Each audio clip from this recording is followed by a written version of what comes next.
Anyway, so the meeting's called to order. And I noticed that David Kelsey is not present, so I entertain a motion to seat one of our alternates. I'll make a motion to seat Maria in David's place. There's a second? Second. Any discussion? All in favor, say aye. Aye. Any opposed, say nay. Any abstentions? You've got the heavy burden tonight. All Mr. Region 18. All right, no auditors, they failed on you. They're here. We No. moved you up. We have two sparring agendas, and the one with you first wins out because that's the official one posted online. Holly showed up first. Yes. Yeah, she texted me that we were going first, so. Well, thank you for having me. I do have a handout. If you don't mind just taking one and passing it around. This is the one that was emailed. Get the prints on this and big. Yeah. The numbers are nice and big too. So I shared with the Line Board of Finance last week. I feel like each one of our budgets has a story behind it. Last year, the story obviously was debt service because we were beginning the process of the pre-K through 8 renovations. This year, the story behind this budget really comes down to special education. That is our number one driver for this budget. While it's not the highest number, it certainly is the biggest change overall. As you can see, it's a 26.11% increase there. Just a little bit over $500,000 in special education costs. And if any of you have been following our board meetings this year, that's something that's actually impacting this year's budget. We've already overspent our special education budget this year. And for those of you that have heard my spiel before, you'll know that special education is a bit of a wild card because we don't have control over who, moves to town, who moves out of town. And whether or not children need services. We're in a position this year where we had a number of students, a significant number of students who required significant services. In some cases, students required outplacement services. So that means we send them to special schools where they receive special care. And as you can imagine, that's pretty costly. So that is a big driver for our current budget, as well as we are anticipating that it will continue to be a driver for next year's budget. That's why you're seeing that big increase in special education. We also happen to be adding some special education staff because our goal is not to outplace students. We would love to keep as many students in-house as possible, but at some point, there are students that we simply don't have the resources to support. And it is our legal and moral obligation to make sure that those students get the best education possible. So there are situations where we simply can't support that, but in an effort to continue to keep as many students in as possible, we are adding some special education positions under certified salaries. That is not the reason that is jumping $635,000. That is actually due mostly to contractual obligations. If you recall, the board negotiated a contract with the teachers with a 4% increase each year over 3 years. So actually the fact that we're coming in at 3.82 is pretty good, seeing that we came in underneath the overall percentage increase. And that simply has to do with not everybody that was on the rolls when we negotiated that contract is still on the rolls. We've hired some people due to retirements that are a little bit cheaper and things like that. Other than that, those are the big increases. Benefits is increasing as well, much like everybody's benefits across the state. I believe you guys are still part of the state plan. I think we're looking at about the same numbers. We're anticipating a 15% increase this year. That is not locked in yet, though, but that may change over the course of time here. And other than that, it's pretty much standard fare. So we do end up, debt service was not a big driver this year. It's only $54,000. But in large part because of that, the salary increase and the special education costs, we are looking at a 4.61% increase for next year. If you flip to the next page, you just see some graphic representations of that budget. As you can see, certified salaries and employee benefits, you combine the two of those. We are in the business of paying educators to teach kids. So that obviously those are our biggest costs. when you look at the top three lines: certified salaries, non-certified salaries, and employee benefits. And the rest of that just goes into supporting those goals. The next page shows another graphic representation of those largest increases. I already talked about certified salaries, benefits, and special education. As you can see, administrative services is increasing slightly, but nothing compared to the others. And our maintenance line item is increasing. That's in large part due to the cost of utilities that we're anticipating. It's the cost of just doing business. The cost of materials, cleaning materials, has gone through the roof, as I'm sure you've seen in all the stuff that you're doing, whether it be in this building or on the roads, as well as the purchase of some new cleaning equipment, specifically floor cleaners, and then transportation is actually going down. You remember that was a large driver last year, but we did lock in a 5-year budget. And the way to get the cheapest deal was to have the biggest increase in the first year. So we're actually looking at smaller increases, actually decreases going forward. I always like to look at what's happening in other towns to make sure that we are, not out of whack here. And as you can see, we continue to have some of the lowest, if not the lowest, budget increases in the area. Clinton is looking at a 5.88, Old Saybrook almost 8%, Guilford over 7%. Madison is the only one who was currently, when I put this together, was below us. And that's actually a bit of a unusual number because they use their insurance reserves to lower the cost of their insurance renewal. So without the use of their insurance reserves, they actually would have been at 6.1. So if you factor that in, we do have the lowest increase of all surrounding towns. Ian, let me interrupt you for a second. Tell us a little more about the insurance reserve. This is for all of their insurances, liability insurance? No, just health insurance, health and dental insurance. Are they self-insured? Self-insured, yep. So they have a insurance reserve, which is allowable. We actually, They're self-insured. They have a pot of money to pay Correct. claims, and if they decide they don't need all the money in the pot, that's they correct. pull some of it to operations. Correct. Yep.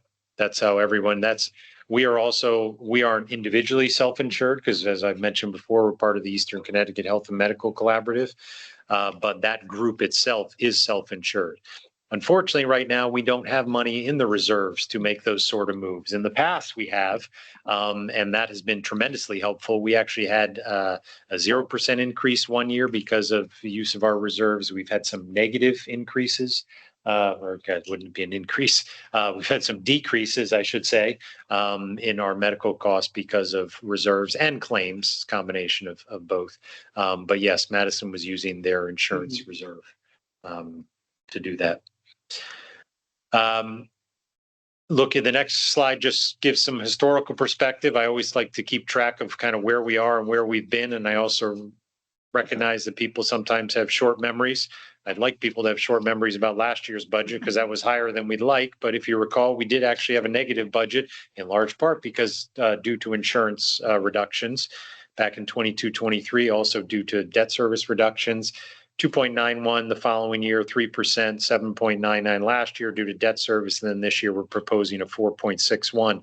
But the message here is that over the course of 5 years, we still have a pretty good average of about 3.67% increase per year. And I think if you looked at surrounding towns, you would find that that's better than most, which will be my next topic. The state records what's called a per pupil expenditure. Well, I guess technically they call it the net current expenditures per pupil, commonly referred to as the per pupil expenditure. And I won't read this whole page, but what it does is includes all current public, elementary, and secondary expenditures from all sources, excluding reimbursable regular education, transportation, tuition revenue, capital expenditures for land, buildings, equipment, and debt service. And what that does is that evens the playing field because it would be very hard to compare us to a municipal school district if those things were included. Because keep in mind, we own our buildings and land, and we are therefore responsible for maintaining them and paying for, the add-ons, changes, etc. That's why we have debt service. Whereas other towns, you go to Westbrook or anywhere else that's a municipal district, they do not carry debt service because the towns own the land and the schools. So that just it makes it an even playing field and shows you what we pay per student. And again, I took the surrounding areas. So you can see Westbrook is the highest, and the reason the data only goes back to 24, 25. We'll have to wait another year to get this year's data. But Westbrook, and in part because Westbrook is small, it does cost them more to educate each student. But Region 4, as you can see, is next, and all the way down, we are 7th in just this list of local school districts. But I think more important is the average increase in that per pupil expenditure on an annual basis over the last 4 years. And you can see, much to my chagrin, Region 4 is at 11.13 because that's my tax dollars at work. And some of the others are in the 5s and the 6s, while we remain the lowest at 2.15% increase. Yes. I just have a question. If a student comes into the school system from the outside, I assume there's some that do. Yes. And then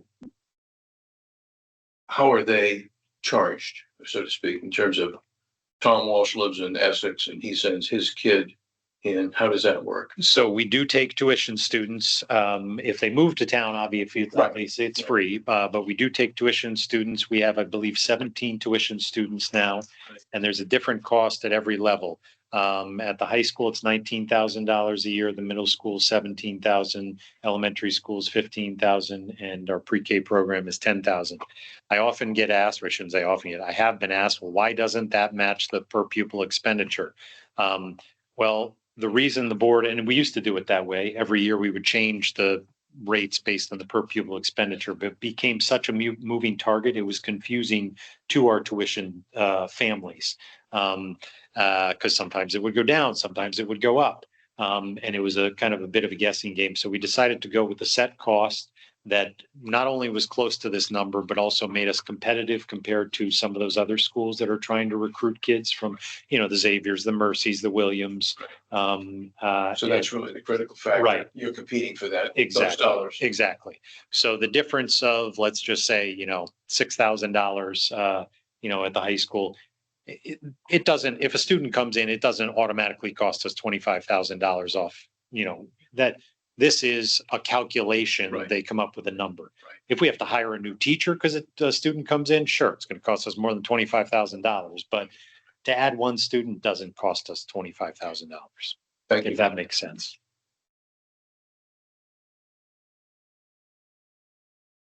So that's where we stand. Any questions? So are most of those students in high school? It varies, actually. We have a range. We have, I'd say probably 25% of them are staff member students because we also offer a discount for staff members. And I think right now it's probably, I'd say, well, if I think about 5 of them are seniors, so that's not good for our numbers going forward because we'll lose that income stream when those students graduate. But it's mostly the high school, but it's certainly spread out at all grade levels. How many students do we have now? 17. No, I think. In the whole district? Oh, I thought we were still talking about No, the, sorry, it's okay. yes, total students, 1269, I think it is, or 1270, something like that. So there was a lot of talk last year about having sort of I think it was like 3.1 million, closer to almost 4 million, once you got state money back, in sort of a reserve fund to take down, I don't even know, I think the pod back there and there's a whole bunch of things it was slated for. Yes. How much do you have now in that reserve and what has been completed from the year before? So to we, present day? yep. So we have a reserve fund, and it's called the Reserve Fund for Educational Expenditures is the official legal term. We refer to it as the undesignated fund. And the reason it's called that is years ago, you had to designate it for specific projects and you can only use it for that. We have still designated for projects. That's just no longer a requirement. So I don't know if you were at our October meeting when the board put together a policy that guides how much we put into that fund, because previously we're allowed to put up to 2%. Used to be 1%. Then a few years ago, it shifted to 2%. We were putting either 1% if we had it or 2% if we had it. So we came up with exactly to your point, a list of projects, or not came up with, we had a list of projects that we assigned over certain years. So we have a chart that shows when we'll need the money, and we have this whole spreadsheet that shows exactly how much money we have to put in order to be able to pay for those projects. To answer your question, I think we have 3 points. If I recall, and I apologize, we had 3.1 and then the board voted to move 400,000. Correct. Like around 3.5 million dollars in there. $1 million of that right now is the only project earmarked for this year was to use $1 million towards paying for the security vestibules as part of the pre-K through 8 project. The good news is it doesn't look like we're going to have to use that $1 million. That's not 100% yet, but there's a pretty good chance that money will not be used. So knowing that, most likely when we go back and look at that chart in the fall, which we do every October, we'll realize that we might not even need to add any money. So the majority of the money, or all of the money that we have remaining at the end of the year, could potentially be returned to the towns. And then going forward, we'll evaluate it based on the needs of what we're doing. Like you said, removing the old classrooms in the back, putting up a new storage building. I'm trying to think of what else was on that list. Those were kind of the big ones, paving the parking lot. Yeah, I kind of remember some of Yeah. the parking lot. So Yeah. those things haven't happened yet, but you Correct. anticipate them to happen. Correct. Yes. Ian, if the undesignated fund is funded for identified projects, then do you not have any additional money available for unexpected problems? So we build into our budget a contingency of $200,000 every year, and that's been going on for, gosh, Andy would know how many years, probably 15. Yeah, at least, if Mhm. not longer than that. That we build in, and that's something that, like you said, if a water heater breaks and we need to replace it, we would use that money. Good news is we haven't used a whole lot of that money this year. Mhm. I don't know exactly how much is remaining. I don't want to put Holly on the spot again. I think it's 128,000. Oh, well, that's okay. I didn't need to. She's on the spot. About 128,000 remaining. So we haven't used much of that this year. And the Board of Education obviously decided that was sufficient, and it's not necessary to supplement that in the undesignated fund. That's correct. And again, we haven't changed that number in my entire time here, and it seems to have worked. There hasn't been a year where I can recall that we've run out of that monies. And again, any unused funds in that are returned to the town. Mhm. When does the town see that return? Because it usually goes into it, like it doesn't go back to taxpayer, pockets really. It just goes to the town. So the town has more money conceivably to do something different or.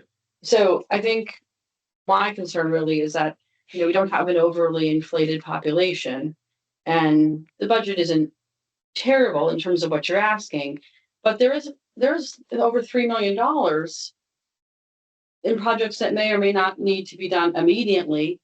I just considering the fact that we're doing a big renovation that's costing around $47 million. It would be nice to see something that was a little bit more pocket friendly, I guess, than 4%. Well, just so you know, so that the undesignated fund is not part of any of this. That's completely separate. That's not part of this budget. Right, but if you don't utilize it, it just gets moved over into the town budget. I mean, But I we can, guess- we can use that money then to lower the mill rate. So Yes. then Yeah, it that's where sort of we have goes the back power into to use people's that. pockets in Okay. that we. They don't write us a check back. It's No, reduced no. billing. yes, I understand. Right, yeah. And that's what we see at the end of the year when we have money that we can carry over. Right. Correct. And back to the point earlier about potentially not having to put money in, that will increase the amount that we're returning to you at that point. Because as I said, I don't anticipate using that $1 million. So that should certainly help in terms of the return to the towns pretty significantly. Question, do we have, we know population percentages yet, or? It's an average. Oh, go ahead. Sorry, well, the impact to towns is based on the October 1 and the April 1 counts. So, but I do issue one with October and March so that you can get close. I'm currently in the midst of working on the budget book, and it includes that page that shows exactly what the impact would be. But again, it's with October and March, and then as soon as we get April's count, then I'll update it. Okay, so thank you. Yeah, and it didn't shift. I don't have the October numbers off the top of my head, but it shifted 0.1%. I shared that with, It's line. yeah, oh, it wasn't, Mine went up. I couldn't remember. Yeah. So it's pretty much the same and as it was. We'll take it. Yeah. My only other question is, Oh, where do we get all these athletes from? Well, could have used them last night. Yeah, we didn't win. We got knocked out of the boys basketball tournament last night, but, yeah. But the high school athletic team seems to be doing Yes, remarkably well. yes, they have. Our kids excel at many, many things. They're a very impressive group. The musical was also fabulous. Yes, it really was. Yep. And this weekend is the middle school. Middle school musical Beauty and the and Beast. this room will be hosting the Invention Convention come Friday. On display Thursday, judging is Friday. Correct. Yeah. Correct. So yes. Well, one of the other things I didn't get into it in this presentation, but one of the things I do talk about to the board is return on investment. You know, you ask about, well, how much money we're spending on schools and things like that. When you look at the return on investment, we have consistently, if you use the SATs as a comparison, which I consider a good comparison because that is the one test that every single student in the state of Connecticut takes, will show you that we are in the top. Every year we're in the top 10, most recently in the top 5 in the state of Connecticut in terms of average SAT scores. And we're not competing with the Guilfords and Madisons and Waterfords and Clintons. We're competing with the Darayan's and the New Canaans of the world. So I think that's a important factor to consider when you look at, cost per student. You are paying less per student than the surrounding towns, and you are getting much better results than that. So I'd say that's a pretty good deal. I agree. So, but the quality of education and the recognition of that has not wavered. It's only been getting stronger, it seems to me, over the past 10 or 15 years. Well, we have a great staff too that really, help support our kids. I think that's a key component, and we always try to make sure that we are hiring the best people. And fortunately, we're able to recruit the best people as well because of the support of the communities, because of our contracts that we offer for teachers. So we're in the process right now of hiring people for next year, and we have some excellent candidates. So. Well, thank you, Mr. Superintendent. I have a general question. Yeah. It's not going to help us immediately, Right. but, the cost that comes through with the special education, Mhm. I mean, that seems very unfair to a lot of districts because that can change so dramatically just. Yes. Moving in. So the question is there any discussion at the state level for the state to provide funding for Absolutely. that? And Yes. spread that risk. That is a topic of conversation during every legislative session. If you look in the papers now, you'll see it hasn't gotten as much attention this year. They still are talking about it. I can assure you that. I just spoke to one of our lobbyists this morning. The issue with some of that is, and there's all sorts of talk, and I don't know what's going to come to fruition, but there was some talk of if a student switches schools mid-year, the district that originally had the student maintains the cost for the remainder of the year, so we don't get that mid-year surprise. There's pros and cons to that. Obviously, when a kid leaves mid-year, that's costing a lot of money. It could be a benefit financially and to the town that they're leaving. So I don't know what the right answer is there. We're also talking about additional funding, but as I shared with the community leadership, that's great. Additional funding would be wonderful, but where's it coming from? It's got to come from somewhere. So that is definitely a topic of conversation. It's just, I think, gotten lost in the shuffle with some of the homeschooling legislation and cell phone legislation and all the other stuff that makes the news. So do you think there's any prospect of that happening? I think Some there more will be state slight aid. changes. There will be slight changes. That I used at another meeting, I used an example of the ECS funding, which obviously the money the towns receive to help pay for education. Because that's another item they're talking Yep, about. That's absolutely. stationary for years. They have been talking about that my entire career. And they've changed it. They change it, they adjust it every few years, but has anyone come up with the perfect solution that satisfies everybody? No.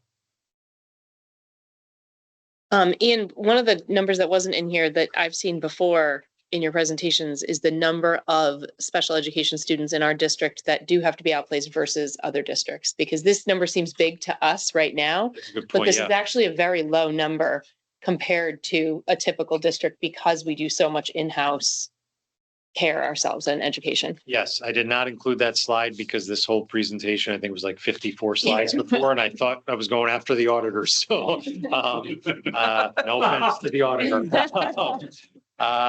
But yes, you're absolutely right. So yes, we see this and it is a big increase, but it is a very small number of students relative to the number of students we have. As an example, and I'm not picking on Clinton, but Clinton had 33 outplacements last year. We are concerned about 8. And they're not much bigger than we are. Yeah. Guilford, I think, was in the 40s or 50s. So again, I think we do a great job of keeping students in our communities when possible, but there's certain kids that have such significant needs that it wouldn't be fair to the kid for us to keep them here. But that highlights a concern because you never know. Next year it could be a lot more for some reason or down the road. It So could we be. might have But to deal with the large increase. to Anna's point, we've put programs in place that help address some of that. So for example, in center school, one of the programs that we have there is a combined program with Old Saybrook. They provide the teacher and we provide the classroom. Otherwise, there's no cost to us, additional cost to us. And it's for all of our students who are special education students, but we're still obligated to educate them through their 22nd year, so till they turn 23. It's got 15 kids in it right now. It's close to about 50-50. I don't know the exact split, but it's a phenomenal program that saves both districts, I would say, millions of dollars by doing that. Well, it's greatly appreciated how you're mitigating that. Yeah. And we're always looking at ways to do that, but some cases it's just not possible. And do you want to mention some of the other bills that are coming up, especially the electric buses? Yeah, so I sent you something else about that. So there was a bill by, I think, 2030. And Holly knows about this too, so she can chime in if there's additional info I forget to cover. But we were supposed to have zero emission buses, I think was the term they used, by 2030.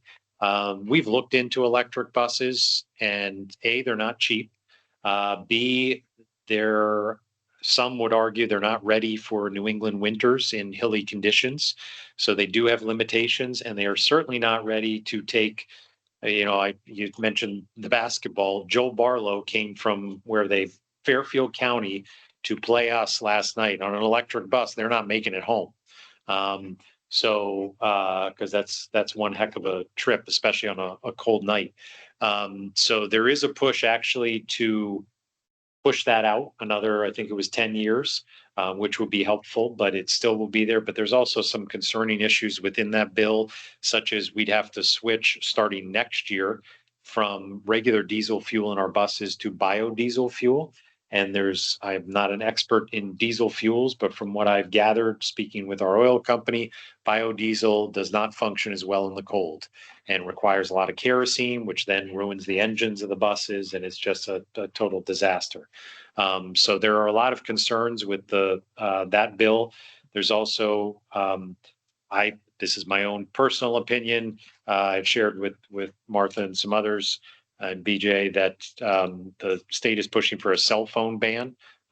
Great in concept, but the reality is that's something that schools have been doing for 20 years. So put your efforts into something that actually is worthwhile versus correcting a problem that doesn't exist anymore. But that one I think is going to be pushed ahead anyway. My concern with that is I don't want to be required to purchase. You've heard about these Yonder pouches. We did not budget for that. And that's probably a couple $100,000 cost for us. And from schools that have them, we've spoken to, it is a disaster trying to manage that every day. You have to collect a phone from every kid every day. Talk about a waste of time. Put in the patch. At the end of the day, they're all lining up to get their pouches. Absolute disaster. But I worry that one's going to get pushed through.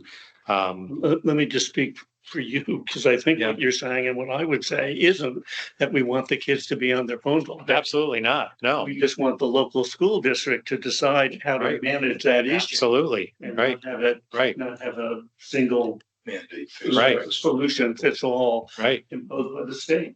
right. Well, it's interesting to hear you say you have it under control in our schools. Yeah, I'm not going to sit here and tell you that every single kid, follows every rule we have, but it'd be a Don't fool do to that. say that, right? That's never going to happen. But yes, the majority of students keep their phones away when they're asked to. We have the cell hotel concept. Kids put their cell phones in the calculator holders when they go into class. Middle school and the elementary school, they don't have cell phones on them. That's not to say they can't use them after school. But it's not a major issue. I'm not saying cell phones aren't a major issue. They are, but it's not a major issue for our kids during class time. And I think that's true. There's no Wi-Fi. No, we have, yeah. We were up at Lime School the other day trying Yeah. to get something done. I was like, never mind, I can't do this. Yeah. I'm over there. It's like, never mind. Automatic cell free zone. Never mind, I can't do anything. So who knows? I'm trying to think of some of the other big ones that were out there. The homeschooling is a big one. And actually we are on the same page. When I say we, I speak for the superintendent's organization and a number of other education organizations. We are on the same page as the homeschooling people. Nobody wants a law that regulates homeschooling. This is a knee-jerk reaction to two terrible, terrible incidents that happened last year. And unfortunately, in somewhat typical fashion of legislators that, want to look like they're solving all the problems. Well, those were two isolated incidents. There's talk of having homeschool students. We'd have to register all of them. We would have to track all of them, which we don't do now. They would have to, there's all sorts of DCF involvement with this. They'd have to get background checks done. But a most concern is they're proposing that homeschool students can participate in classes and in sports, which I know, Martha, you shared with me that that's worked in other places. That won't work here because how do you manage GPAs? How do you manage attendance? Now we're telling all of our kids who come to school, hey, you have to be here for half a day, but you homeschooler to play sports, you homeschooler, you can do as you want and you can still come play sports. It's just not setting up for a fair situation with the students.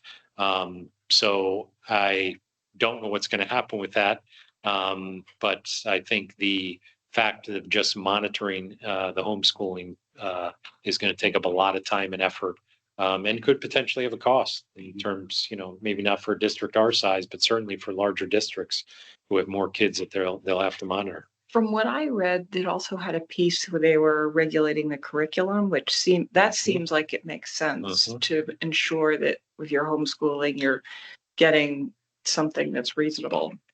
Yes, I think what you might run into is part of the reason, I'm not speaking for every homeschooler, but the feedback we get from people who choose to homeschool their kids is sometimes because of curricular reasons. They don't agree with certain curricular decisions, or they have a belief, whether it be a religious belief or another belief, that they want to teach a different curriculum. So that too could be another issue.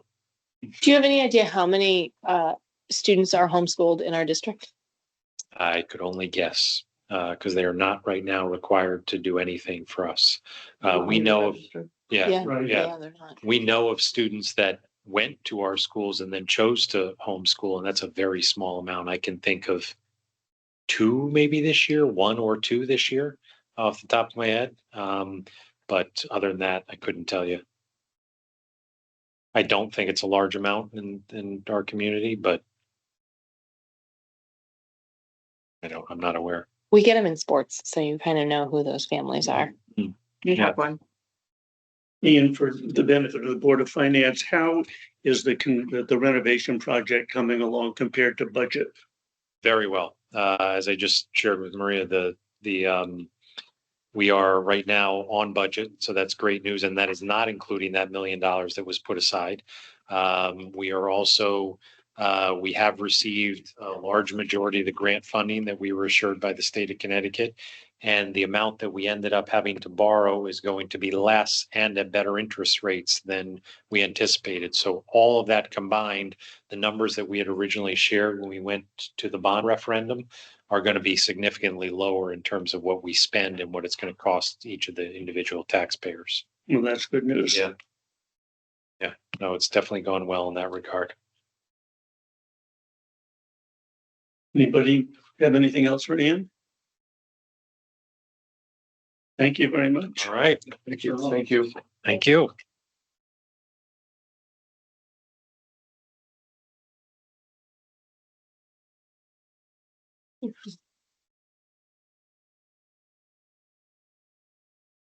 Right. Auditors out. Can't write some letters. We're ready for the auditor. Sorry. It's okay.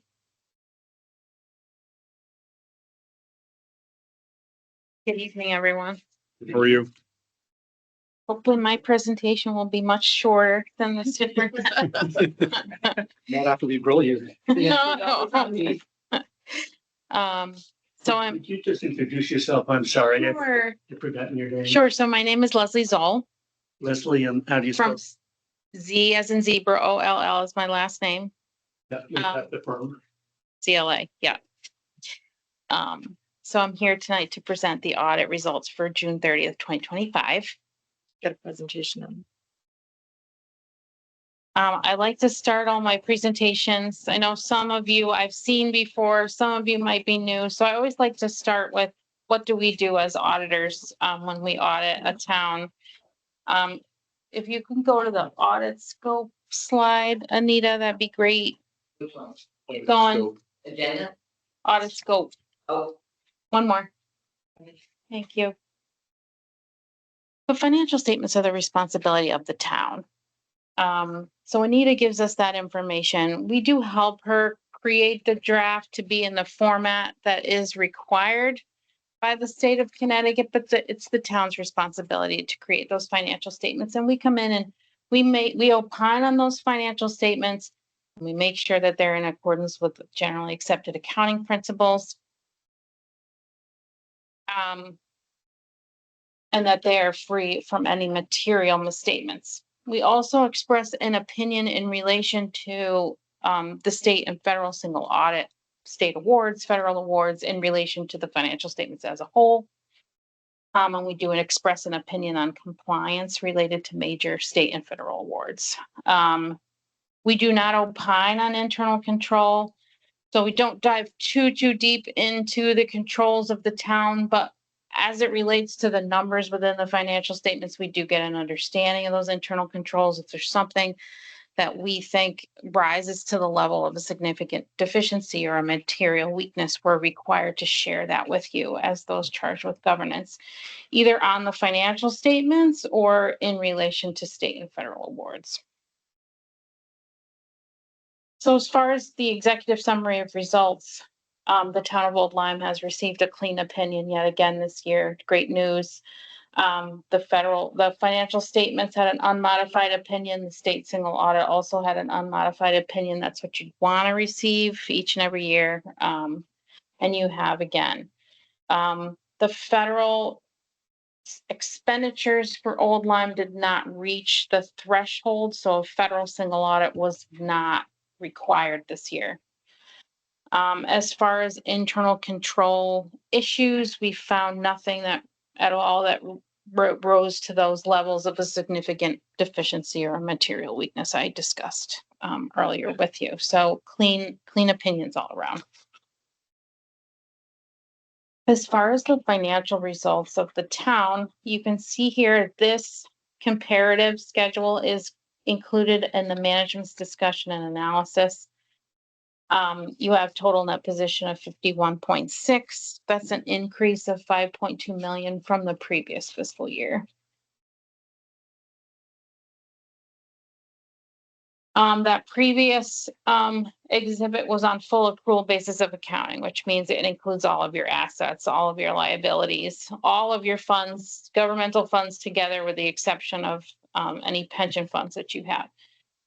This particular schedule, which is Exhibit 3 in the financial statements, is on a modified basis of accrual. So it does not include all those long-term assets or liabilities that you would find in the previous slide. We opine on each of these columns separately.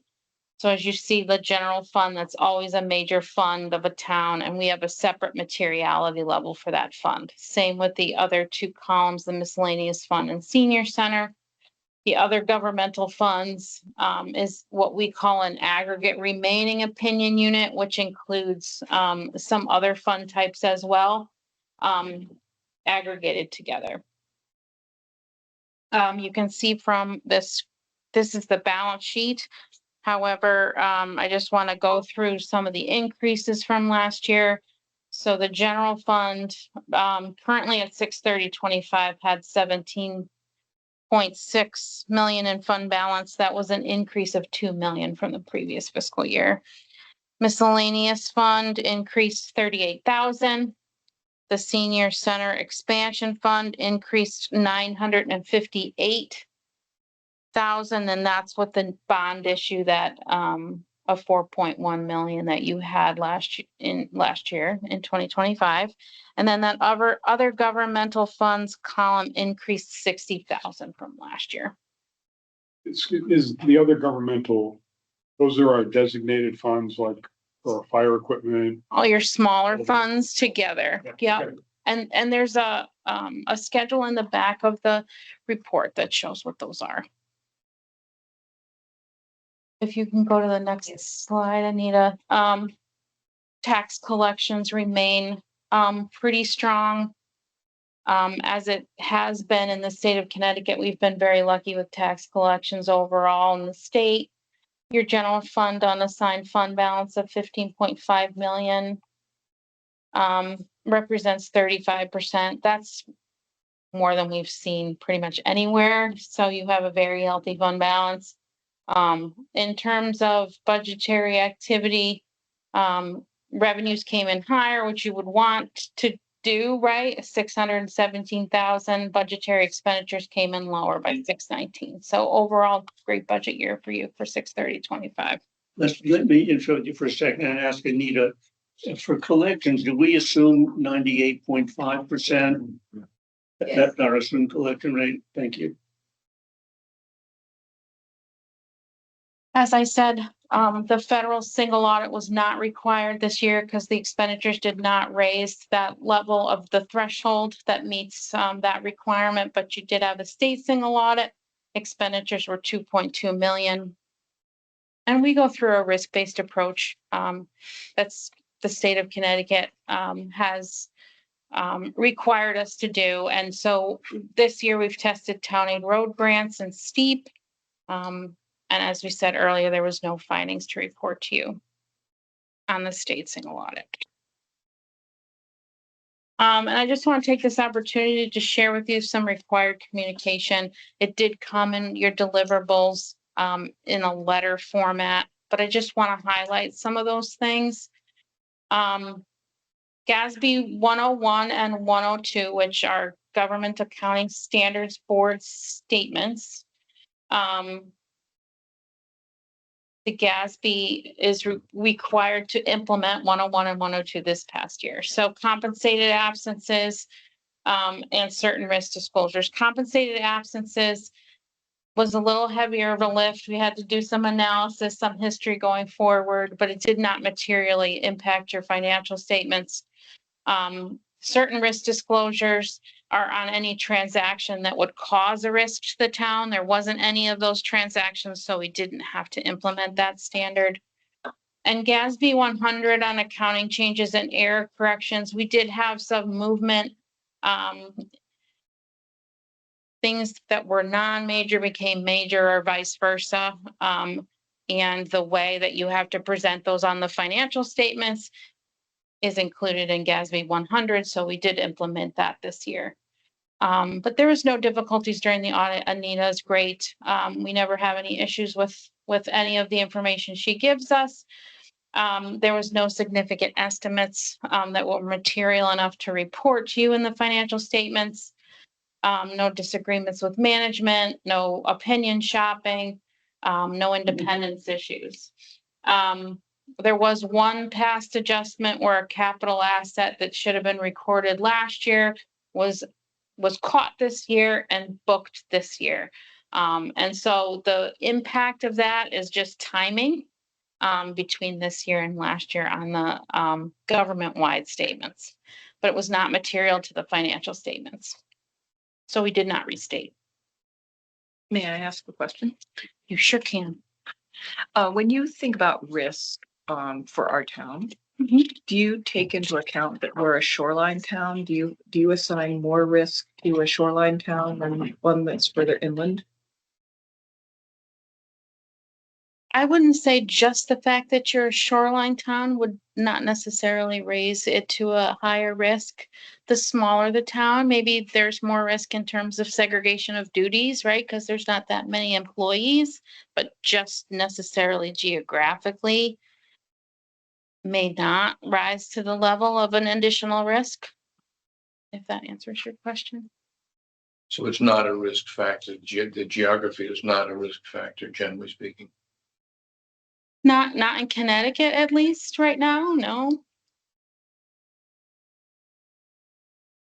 We have been reasonably lucky with respect to the environmental catastrophes that have been visited on other parts of the country, right? Whether they're fires or tornadoes or. Okay, well, look, any more? Hey, don't mention. Every year, though, we assess things that are going on in the state and we evaluate that when we do our audits. Okay. And then lastly, I just want to share with you what's coming down the pike for 2026. There's 2 GASBs that we need to implement. One of them is GASB 103, their financial reporting model improvements, which means there's going to be more work for Anita on changes to the MD&A. The budgetary reports are going to look a little bit different with just different headings. And then there's going to be some somewhat major changes in proprietary funds, but that's not going to affect Old Lyme. The next standard is on 104 for capital assets. And I think most of really it's just a footnote disclosure, which we help Anita do. If you have any land for resale or anything like that, you're going to have to break those out, which I don't think is going to impact Old Lyme very much. So. So who mandates these additional GASBs?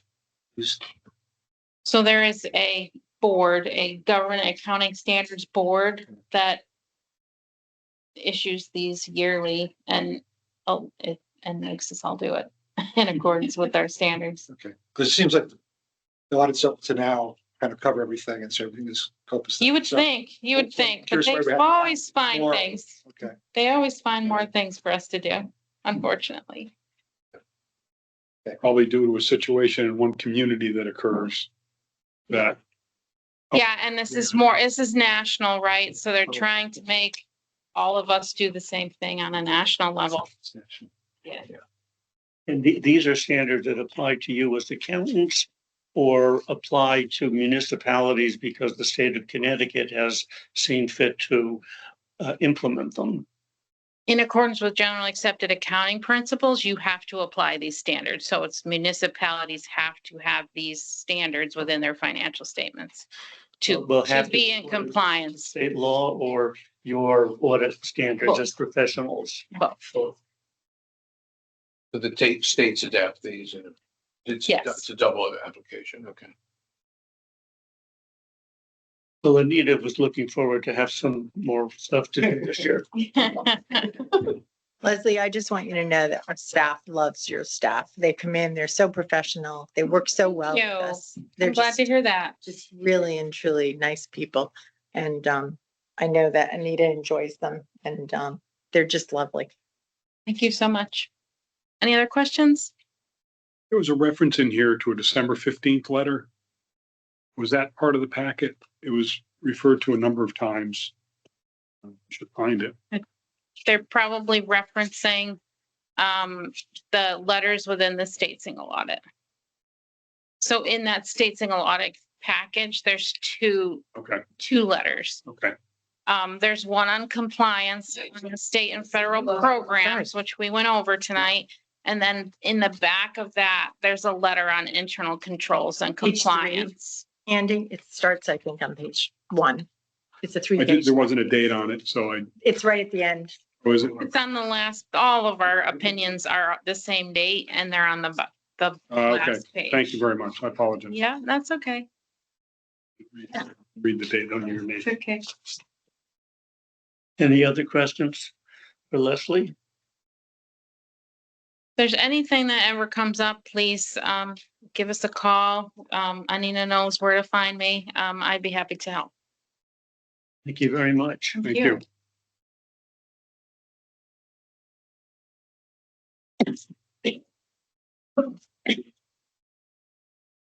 Next item is the approval of the March 3 minutes, which we all received by email. Then we need the minutes. Does anyone need a hard copy today? Got them on the way by. You pass one down.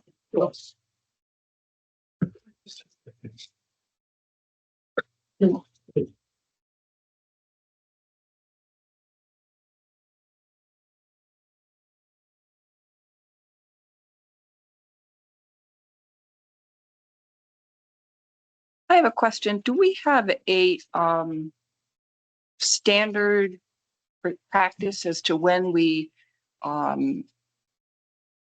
detail a conversation that took place and when we just list? So on page 2, under capital project funds transfers out, we've essentially just listed all the amounts that we approved.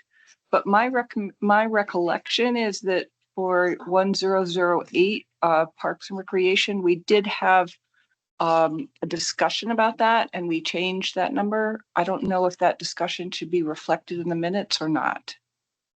We decided a couple years ago not to reflect conversations specifically, so we could call out that we had discussion, but it got to be too confusing to remember, like, did Mr. Kelsey say such and such, and did Mrs. Ryder say such and such? And there was disagreement on how people said things, and it was very convoluted. So we had decided a while ago that we would just reference if there was a discussion, that a discussion happened, and then whatever our vote was. Because you can always go back to the transcript. That's always available if you wanted to hear like what the discussion was. So, but I know I don't know why we're listing all this, but that's not, and we need to talk about it today because we didn't talk about any of that stuff. We just voted on it. I was concerned with on page 2, the Water Pollution Control Authority discussion with Mrs. Daly. I don't think that the months of the testing were correct because I think we decided we were going to do some kind of quarterly testing because she wanted to do it this year, in this fiscal year and next. And we had decided that we were going to not talk about this fiscal year because she was going to have to do that separately. But I don't remember exactly what we had decided for that. I wrote down late March, June, August, and October. Okay, so then we're just missing August in here? In the minutes? She did talk about Yeah. summer season That's right.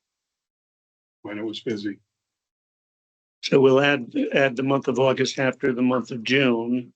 I think also she mentioned, I mean, we did sort of said that the environmental testing company may have some suggestions. Yeah, too. more. This may not be what we decide to do. Right. I think after that, there was discussion about what the latency is between a lot of people there using the well and then when you're going to see the results. So testing in August doesn't necessarily reflect a lot of people in August. Right.